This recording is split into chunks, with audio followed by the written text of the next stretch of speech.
CPM Tamil media court படத்தோட 10வது நாள் படத்தின் வசூல் மிக பிரம்மாண்டமான ஒரு வசூல் சாதனை படைத்திருக்கிறது. ஆனாலும் லியோ படத்தின் வசூலை இது முறியடிக்குமா என்று கேள்விக்குறியில் இருக்கிறது. எப்படித்தான் இருந்தாலும் கோர்ட் படத்தோட நெகட்டிவான பல விமர்சனங்களை சந்தித்தது.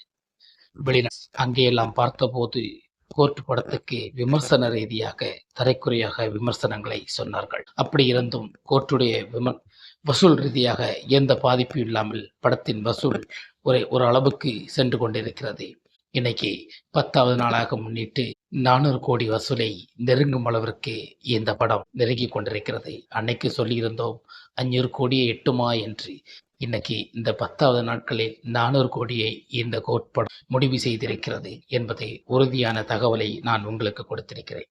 இந்த கோர்ட் படம் 400 கோடி வசூல் அடித்திருக்கிறது. இப்போதுதான் படத்தின் அதாவது முக்கியமாக இந்த படத்தின் பாக்ஸ் ஆபீஸ் அதாவது வசூல், இந்த படத்துடைய செலவும் பட்ஜெட்டும் 400 கோடியாகத்தான் இருந்தது. அதை இப்போதுதான் தொட்டிருக்கிறது.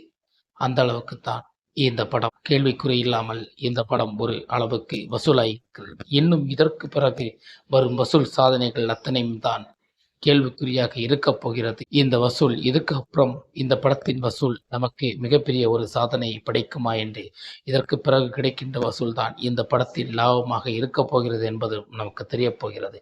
அதை பொறுத்திருந்து பார்ப்போம்.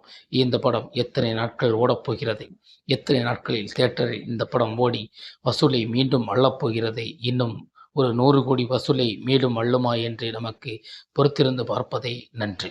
அது வரைக்கும் இந்த வீடியோ பிடிச்சிருந்தா மறக்காம நம்ம சேனலுக்கு சப்ஸ்கிரைப், லைக் பண்ணுங்க, ஷேர் பண்ணுங்க. வணக்கம். சட்டம் ஒழுங்கு சரியில்லாமல் இந்தியாவுக்கு சாவை கிடையாது. இந்தியாவின் வரலாறு